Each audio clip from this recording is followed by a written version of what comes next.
Does anybody have, yes? I have a question. Chris Stevens, an undergraduate here and a contributing writer for The Hill. I'm wondering, do you see the narrative that these producers are drawing out is based off of, they look at it as there's no market for this switch of this mode of roles, and do you think if there was a market created, how would that happen, where they would be incentively driven to actually give these roles that you suggest? Well, I'm not saying give them the roles. I'm just saying as far as like diversify what's out there so that it is more inclusive, it's more representative. I've heard the business argument that they're going to take their money and Chinese audiences don't want to see a colorful cast.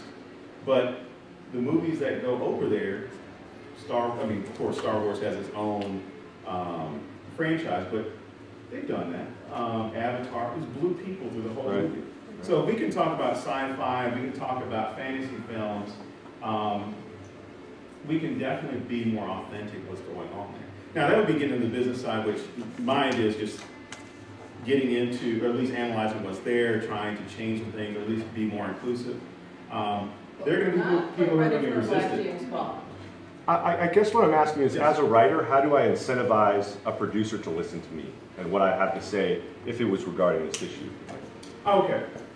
You point out the fact that 46% of the box office sales are coming from people of color. Actually, 46% is just the black community. So you can extend that to say 60, 70% of the box office is coming from people of color. Or 54, 55% is female dollars that are coming in.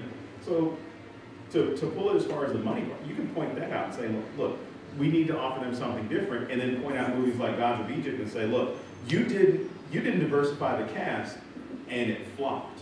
Now, there are other reasons why it flopped as well, but that, Exodus, Noah, there were all these things where they could have done something different to be more representative without taking the authenticity away.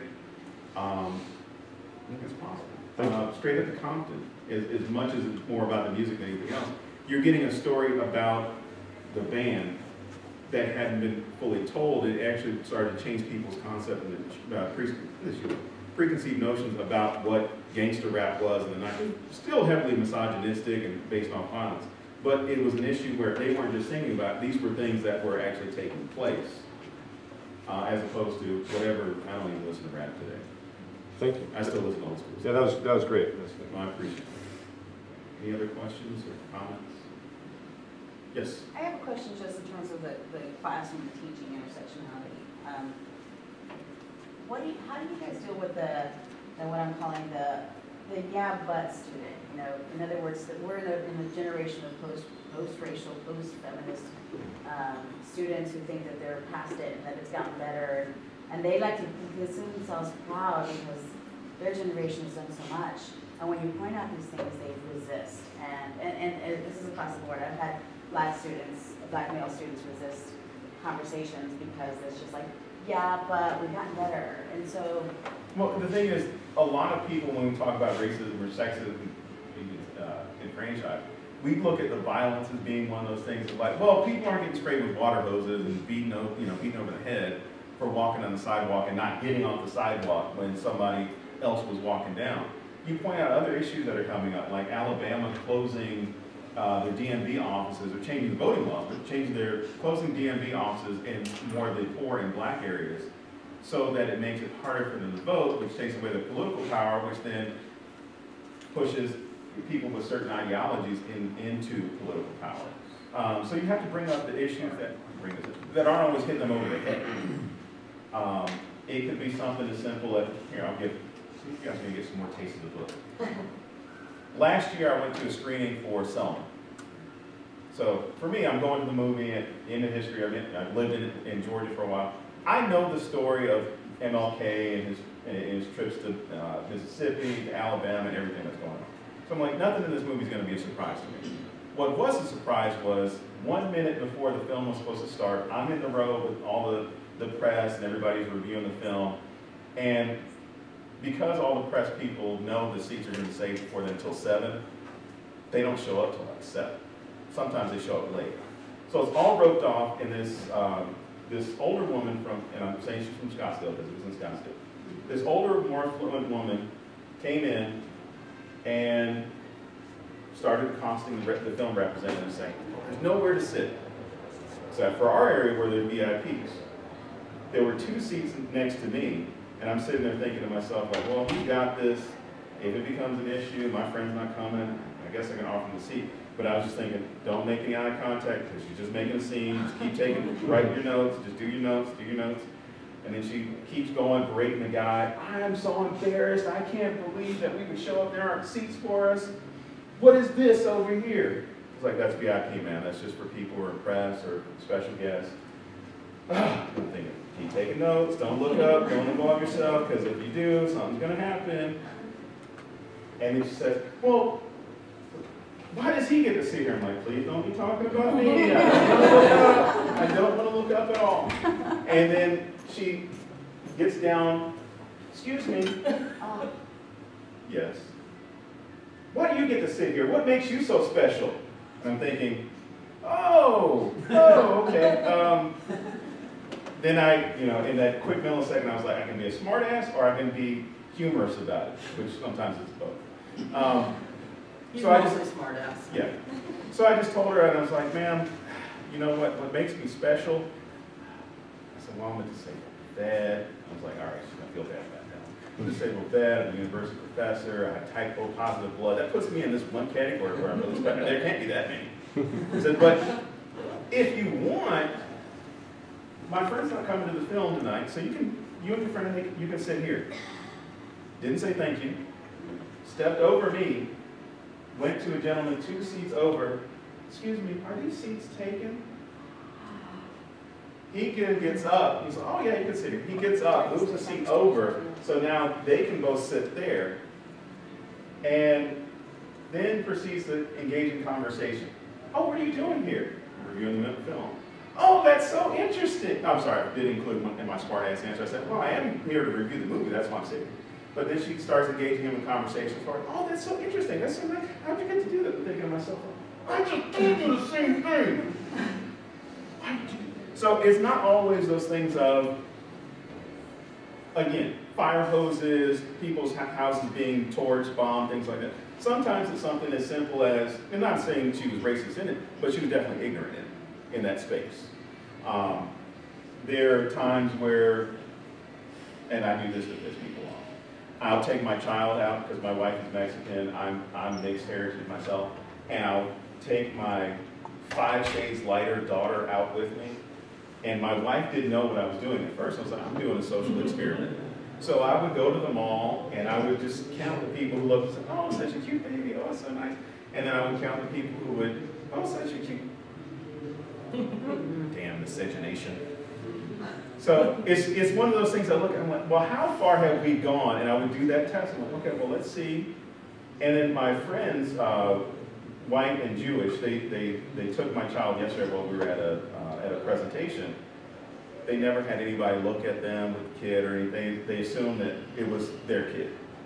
And so I looked at that, which is good that people are more accepting of that. But then you still have the other side where a friend of mine I used to work with said that he wanted to adopt a child, and said, there were a good number of black children in family services. So, I want to go ahead and help this child out. And he said a black coworker came to him, this was years before we were working together. Black coworker came to him and said, I don't think so. I don't agree with you doing that. If you adopt this child as a white man, you're taking this child away from this culture, he'll never know about it.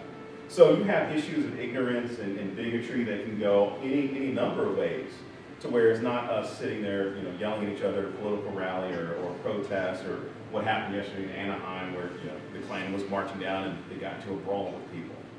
Well, you could use that example and say. But sometimes it comes down to rhetoric. I've seen some pretty nasty things because of the stuff I keep alerts for. But last year, the issue with Dr. Begu's course, where he's talking about diversity, and some people didn't like the title of the course, so they called Fox News and they said, hey, ASU is sponsoring this racist course. The course was nothing about that. He was talking about how vanilla our lessons are. And so I said the problem with whiteness, but people took that as, oh, you don't like white people. But ultimately the name of the course was changed before it was offered again. Right. And it was just an issue of people get uncomfortable with things that they know need to change. And so when you do get it's long answer, short question. But when you do get those questions of, yeah, but we're past this, we have a black president, that was my favorite one. We have a black, that doesn't, anomalies and breakthroughs don't get rid of any of the systemic issues. And I was told at a faculty meeting, at a meeting with the administration at a former school where I used to work, I have to be careful how to say this, that they wanted to keep me on staff because they needed a teacher of color. So that's not a way to address it. So that's why I say you don't go and expressly hire somebody for it, because that's not going to change anything.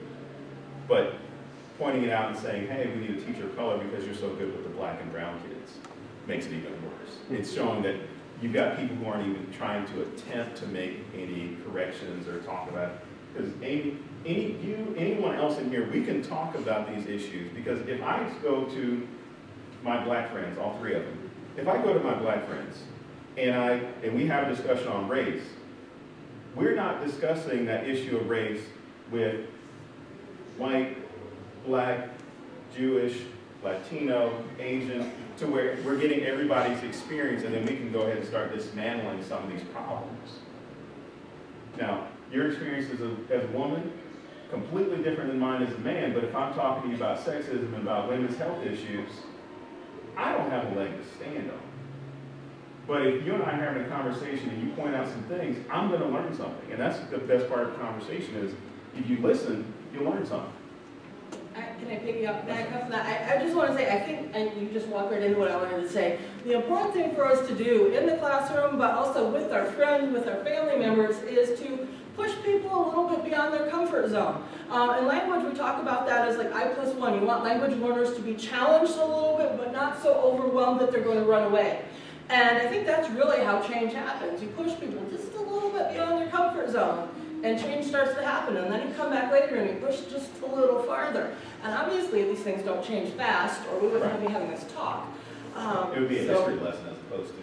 And there's something for all of us. When I talk in my class about, we call them labels of primary potency in linguistics, I tell students, think of the most offensive word you can think of to be hurled at you. What really pisses you off if somebody calls you that?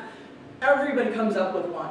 So, and then I say, okay, let's talk about that. What is that? We all have one of them, right? At least one of them. A lot of people have several. If you got that, you're not over it. It's not done. There's still something that offends you, some way that you feel marginalized or oppressed. So now you're back in the discourse, whether you want to be or not. And I start each one of my classes at the beginning of the semester with the uncomfortable speech. And I said, I'm not here to make you comfortable, I'm here to help you learn. And the more as you get uncomfortable with stuff, or I should say, as you get more comfortable with understanding it, you learn. Then we got to start getting uncomfortable again. We've got to start digging. You can't be complacent, because when you start getting complacent, bad things happen. On that note, we better say thank you for bearing with us this long. I really appreciate it.